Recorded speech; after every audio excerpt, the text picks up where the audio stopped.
Hello friends, मेरा नाम है ऋतिक राज और आज जो वीडियो लेकर आया हूँ इसमें मैं बताने वाला हूँ इंडिया की तरफ से लॉन्च किए गए नए डिजिटल पेमेंट सॉल्यूशन के बारे में, जिसका नाम है ई-रूपी। तो ई-रूपी को पूरी तरीके से समझने के लिए वीडियो को एंड तक ज़रूर देखिएगा।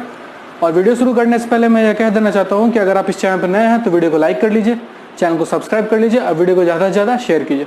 तो चलिए आज की वीडियो को शुरू करते हैं।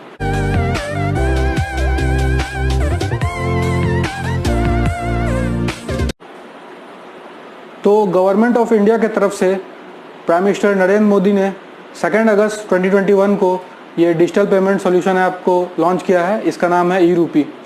ये ई-रूपी जो पेमेंट सॉल्यूशन है ये कोई डिजिटल एप्लीकेशन नहीं है या कोई मोबाइल एप्लीकेशन नहीं है। ये एक कैश वाउचर कार्ड है। इसमें जो यूज़र है उसके लिए गवर्नमेंट या कॉरपोरेट सेक्टर की तरफ से एक ई वाउचर इशू किया जाएगा जो एक सर्टेन अमाउंट का होगा, और वो ई वाउचर जो है कंज्यूमर या फिर कॉरपोरेट सेक्टर की तरफ से जो एम्प्लॉय काम कर रहे हैं उनके लिए यूज़ किया जा सकेगा। ये ई-रूपी जो डिजिटल पेमेंट सॉल्यूशन है ये NPCI के थ्रू लॉन्च किया गया है। NPCI यानी national payment corporation of India. NPCI वही बॉडी है जो भीम UPI और UPI को इनिशियली लॉन्च कर चुकी है। तो ये ई-रूपी का जो एंटायर सिस्टम है वो NPCI के थ्रू ही गवर्न किया जाएगा और ये एक इनोवेटिव डिजिटल पेमेंट सॉल्यूशन है। तो सबसे पहले समझ लेते हैं कि ये इनोवेटिव कैसे है। ये एक वन टाइम पेमेंट मैकेनिज्म है, यानी एक ई-रूपी के वाउचर से आप सिर्फ एक बार पेमेंट कर सकेंगे। ई-रूपी का जो पेमेंट वाउचर है ये बेनिफिशियरी स्पेसिफिक और पर्पस स्पेसिफिक होने वाला है। बेनिफिशियरी स्पेसिफिक का मतलब क्या है? जिस बेनिफिशियरी के लिए ये ई-रूपी का वाउचर लॉन्च किया जाएगा केवल वही इसे यूज़ कर पाएगा और सिर्फ एक बार के लिए कर पाएगा। और पर्पस स्पेसिफिक का क्या मतलब है? पर्पस स्पेसिफिक का मतलब है कि जिस पर्पस से ये ई-रूपी का वाउचर को बेनिफिशियरी को प्रोवाइड किया जाएगा, बेनिफिशियरी उसे उसी पर्पस के लिए ही इस्तेमाल कर पाएगा और दूसरे किसी पर्पस के लिए यूज़ नहीं कर पाएगा।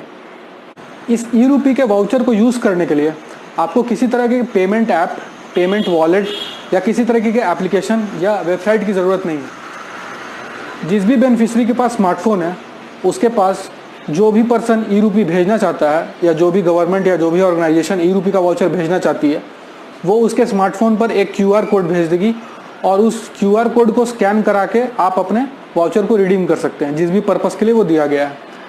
मान लेते हैं कि किसी के पास स्मार्टफोन नहीं है, जिसके पास वो टाइप वाला फ़ोन है, तो क्या उस पर भी हम लोग ई वाउचर को यूज़ कर सकते हैं? हाँ बिल्कुल, उसमें भी ई वाउचर को यूज़ कर सकते हैं, लेकिन उस केस में आपको QR कोड नहीं मिलेगा, आपको एक SMS मिलेगा जो कि एक स्ट्रिंग बेस्ड होगा। तो उस स्ट्रिंग को यूज़ करके आप अपने ई वाउचर को रिडीम कर सकते हैं। सपोज करते हैं कि गवर्नमेंट या ऑर्गेनाइजेशन अपने किसी भी कंज्यूमर या किसी भी एम्प्लॉय के लिए ई वाउचर भेजती है और ई वाउचर मुझे आता है। सपोज करें कि मुझे फार्मेसी में कुछ मेडिसिन खरीदने के लिए ई वाउचर मुझे मिला हुआ है, तो मैं उस QR कोड को जो मेरे स्मार्टफोन पे आया है उस QR कोड को जब मैं फार्मेसी में जाके स्कैन करूँगा तो वो वाउचर का अमाउंट जो है वो फार्मेसी वाले को मिल जाएगा और वो रेस्पेक्टिव मेडिसिन मुझे मिल जाएगा। तो अगर मुझे ये ई वाउचर मेडिसिन खरीदने के लिए दिया गया है तो मैं उसे ही वहीं पे यूज़ कर पाऊँगा। अगर मैं इसे मेडिसिन के दुकान पे, फार्मेसी की दुकान पे जाकर नहीं यूज़ करता हूँ और मॉल में जाकर यूज़ करता हूँ या किसी दूसरे शॉप में जाकर यूज़ करता हूँ तो वहाँ ये इनवैलिड कर दिया जाएगा।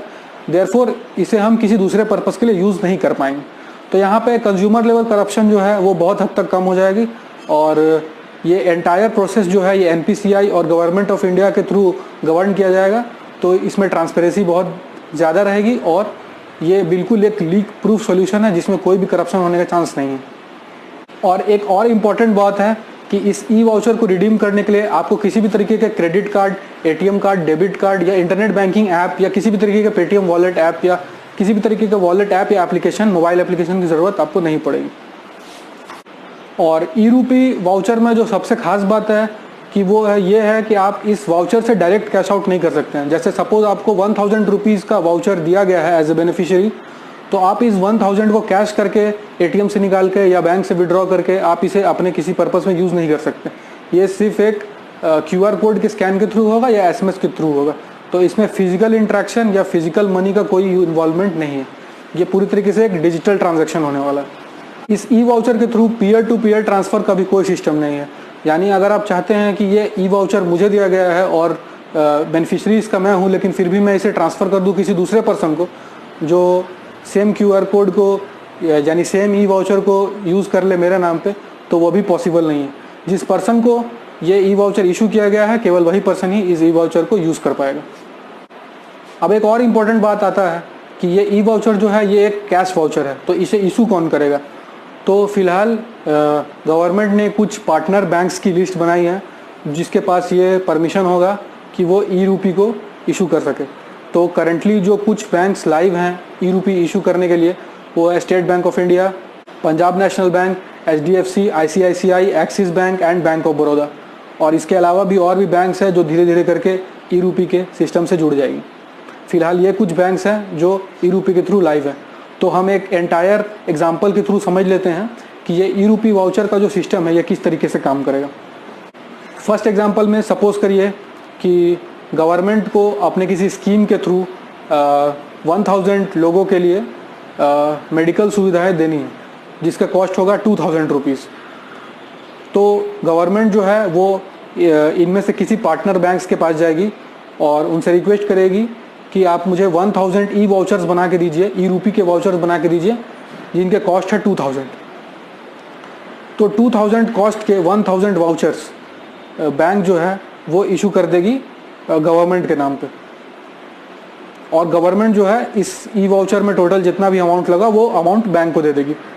एक बार ये ई वाउचर जो है ई वाउचर बनाने का जो ऑर्डर है ये बैंक को मिलने के बाद बैंक इस ऑर्डर को NPCI के थ्रू प्रोसेस करेगा। NPCI इस QR कोड के 3 कॉपीज़ बनाएगी। पहली कॉपी NPCI अपने पास रखेगी अपने डेटाबेस में और 2 कॉपीज़ बैंक को दे देगी। बैंक इन दोनों कॉपीज़ को गवर्नमेंट के हाथ में देगा। अब गवर्नमेंट एक QR कोड तो उन कंज्यूमर्स को बांटेगा, उन 1000 कंज्यूमर को बांटेगा जिनको वो मेडिकल फैसिलिटी देना चाहता है। तो मेडिकल फैसिलिटी के जो बेनिफिशरी हैं उनके पास 2-2 हज़ार के कूपन आ चुके हैं। अब गवर्नमेंट के पास जो दूसरा सेट ऑफ ई वाउचर्स है, ई रूपी का वाउचर्स है, वो उन फार्मेसी दुकानों में दे देंगे जहाँ पे ये मेडिसिन फैसिलिटीज़ आप ले सकते हैं।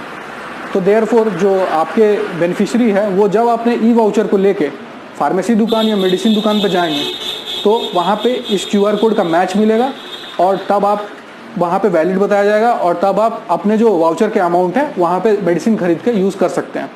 इसमें कैश आउट होने का कोई चांस नहीं है। उस 2000 रुपीज़ में से आप कुछ भी पैसा निकाल के अपने दूसरे पर्पस में यूज़ नहीं कर सकेंगे। मैं इस ई रूपी के वाउचर के सिस्टम को एक और एग्जांपल के थ्रू एक्सप्लेन करने की कोशिश करता हूं और हो सकता है कि इस बार आपको इसका ज़्यादा क्लियर आइडिया हो जाएगा।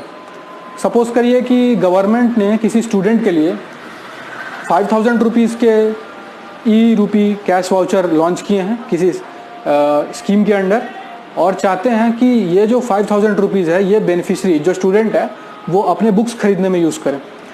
लेकिन स्टूडेंट को ऐसी इच्छा है कि वो एक 1000 से 2000 रुपीज़ का जो अमाउंट है वो खुद के कपड़े खरीदने में या किसी दूसरे यूज़ में लगा दे और 3000 के हिसाब कर दे। लेकिन ऐसा नहीं हो पाएगा क्योंकि 1000 या फिर 2000 के कपड़े खरीदने जाएंगे या किसी दूसरे चीज़ में यूज़ करने जाएंगे तो वहाँ अगर आप इस QR कोड या SMS बेस्ड जो स्ट्रिंग आया होगा उसको यूज़ करने चाहेंगे तो वहाँ ये इनवैलिड बता देगा, तो वहाँ पे ये चीज़ यूज़ नहीं हो पाएगी। लेकिन अगर आप इस QR कोड को लेके जाएंगे किताब खरीदने के लिए तो उस स्टेशनरी के शॉप में, उस बुक के शॉप में आपको उस 5000 रुपीज़ को पूरी तरीके से वैलिड कहा जाएगा और 5000 रुपीज़ के पूरे अमाउंट को आप बुक खरीदने में ही यूज़ कर पाएंगे। तो इस तरह से वो यूज़ हो पाएगा। और एक और सिस्टम ये है कि अगर देखा जाए कि बेनिफिशरी जो है वो इसे काफ़ी लंबे टाइम तक यूज़ ही नहीं करे QR कोड को, सपोज़ 1 साल हो गया, 2 साल हो गए और इस QR कोड को यूज़ ही नहीं कर रहा है, तो NPCI इस चीज़ के डेटाबेस में अपने स्टोर रखता है और अगर वो नोटिस करेगा कि एक QR कोड काफ़ी लंबे समय से यूज़ नहीं हुआ है तो वो उस QR कोड को विड्रॉ कर लेगा और बेनिफिशरी का नाम उसमें से हट जाएगा। वो QR कोड सबसे पहली बात NPCI जो है वो विड्रॉ कर लेगा और सेकंड पॉइंट जो है कि बैंक को वो बता देगा कि ये QR कोड जो है यूज़ नहीं हो पाया, तो उतना अमाउंट का वैल्यू जो है बैंक ने जिससे लिया था या तो गवर्नमेंट से लिया हो या तो किसी ऑर्गेनाइजेशन से लिया हो तो वो उसे रिटर्न कर देगा। तो आप इस पूरे एग्जाम्पल से समझ पाए होंगे कि ये जो ई रूपी का सिस्टम है ये पूरी तरीके से ट्रांसपेरेंट और लीक प्रूफ है। इस ई रूपी के बारे में मैं एक और इम्पॉर्टेंट बात बता देना चाहता हूँ कि इसके लिए कोई भी इंटरनेट फैसिलिटी की ज़रूरत नहीं पड़ेगी। अगर आपके पास QR कोड आ चुका है और या SMS आ चुका है तो आपको इंटरनेट की कोई ज़रूरत नहीं होगी। आप QR कोड जिस भी दुकान पे या फिर जिस भी जगह पे आप इसको रिडीम करना चाहते हैं वहाँ दिखा देंगे, या SMS का स्ट्रिंग जो है जिस भी जगह रिडीम करना चाहता है वहाँ दिखा देंगे, तो इसे एक्सेस कर सकते हैं। लेकिन जो आपको फैसिलिटी देगा, जैसे जो सेकंड पर्सन आपको फैसिलिटी देगा, जैसे जो दुकानदार आपको बुक्स देने वाला है या मेडिसिन देने वाला है, उसके पास इंटरनेट होनी चाहिए, क्योंकि उसे QR कोड को स्कैन करना होगा या स्ट्रिंग को वैलिडेट करना पड़ेगा। ये डिजिटल पेमेंट सोल्यूशन का काफ़ी एक स्मूथ प्रोसेस है और होपफुली इससे करप्शन बहुत हद तक कम होगा। तो होपफुली ये वीडियो आपको अच्छा लगा होगा। वीडियो अच्छा लगा हो तो वीडियो को लाइक कीजिएगा, चैनल को जरूर सब्सक्राइब कर लीजिएगा और वीडियो को ज़्यादा से ज़्यादा शेयर कीजिएगा। साथ ही बेल आइकन को दबाना ना भूलिएगा ताकि मेरा लेटेस्ट वीडियो कोई भी अपडेट आप मिस ना करें। और साथ ही मैं एक और अनाउंसमेंट करना चाहता हूँ कि जल्दी ही मैं एक लाइव सेशन करने जा रहा हूँ जिसमें मैं Q&A करूँगा और अपने ऑडियंस से, अपने सब्सक्राइबर से इंटरेक्ट करूँगा। तो आज के वीडियो के लिए बस इतना ही। Thanks guys, thanks for watching.